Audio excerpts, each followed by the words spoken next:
Hey there, it's Anna Renderer here, the creator of A Sexy Confident Life. Have you ever had a time in your life when somebody came up to you and said, I love ya, but this is just something you gotta hear? That's called tough love. Today, I'm gonna give you some tough love, and I hope that you know it's coming from my heart and it's out of my love for you. Because I believe that too many women are spending too many years of their life living as a byproduct of their experiences or circumstances that predict how they think, feel, and behave on a daily basis.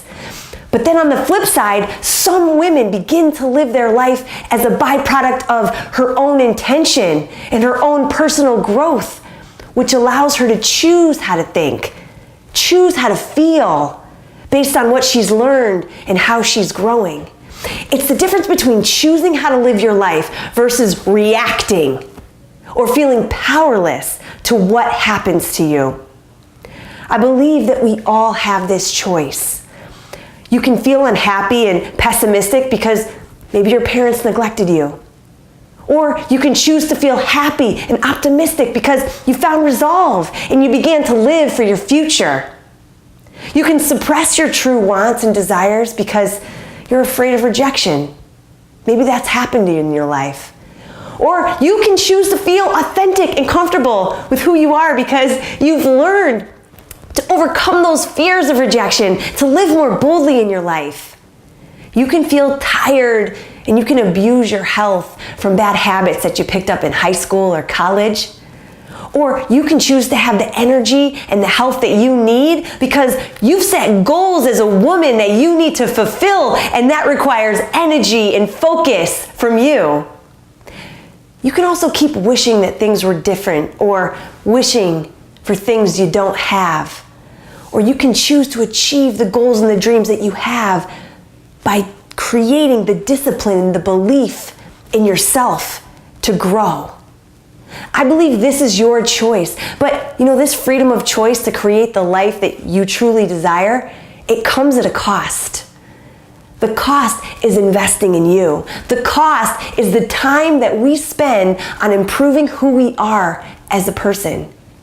Think back to the time in your life when you were ready to take on the world and you had high expectations and big dreams that you wanted to accomplish. I had always wanted to be the next Jane Fonda of my time. I had this goal. It's hilarious, I know, but I was willing to work for that throughout my life. I almost didn't get to go to college, but I got there and I paid my way through college. Do you remember your first college job? Yeah, right? Were you working the weekends while your friends were off partying? I know that was me. It wasn't a typical college experience, but that taught me work ethic. That taught me to be strong and disciplined, right? Do you remember your first job out of college? Did you like your boss? I moved to San Diego from Boston for my first job as a human performance specialist. That is a personal trainer with a degree. I slaved from 5 a.m. to 7 p.m. to gain experience, to build a reputation, to fund my first workout DVD. I loved my job. I loved my boss. I learned how to hustle. But I hit a ceiling of growth. Have you ever been at a job for too long? You knew it wasn't your dream job, but you stayed because you were a little bit afraid of what's next? What am I gonna do? There's no better opportunity. Well, I couldn't wait. I had to take the $3,000 I had in my savings. I had no job lined up, but I was relying on the fact that I had work ethic, I was disciplined, and I had belief in myself. It had gotten me this far, right? But that's when I hit a 6-month wall. The challenges that I began to face, they were strangling my optimistic point of view.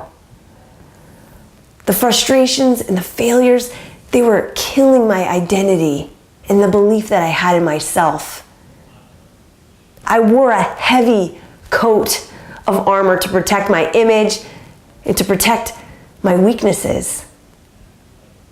Have you ever been uncertain about your future, where you were going in your life? It makes it so hard to feel joyful and energized, right? All you want to do is hide under a rock. I started to blame my past circumstances for my failures. If only my parents were more successful, this would be easier. Why did I go to college?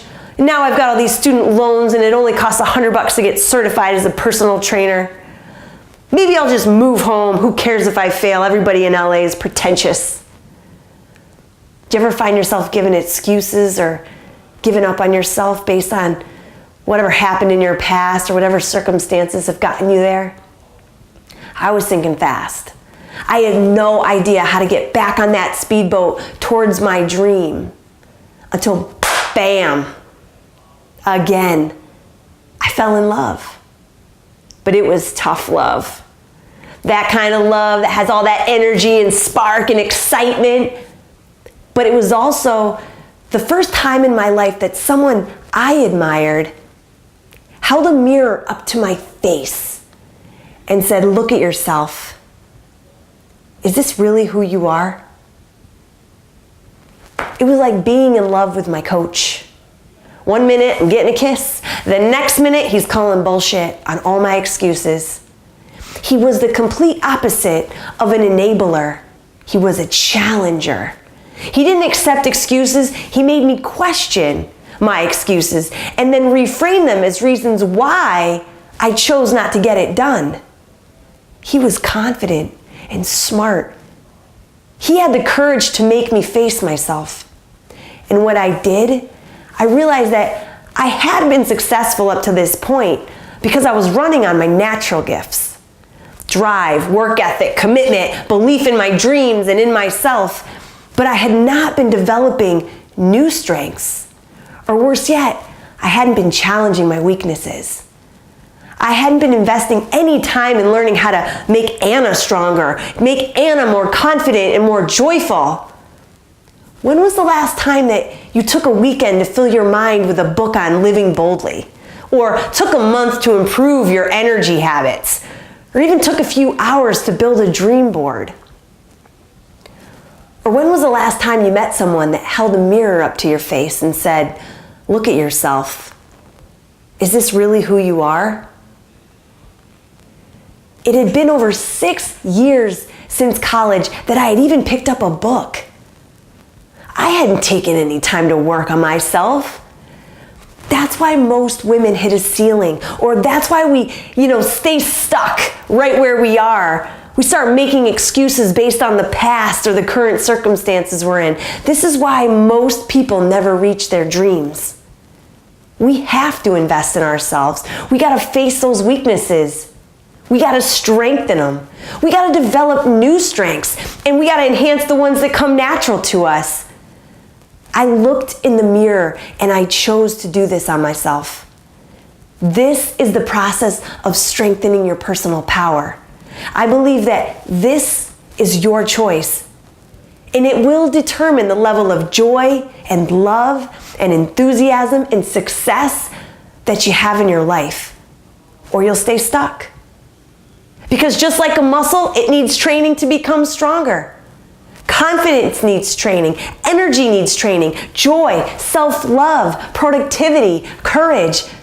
I believe that if you decide today is the day that you will look in the mirror, decide if you are living as your most powerful self, begin to invest time in strengthening that personal power, I believe that you can choose to live intentionally versus powerless to the challenges and the obstacles that you will face.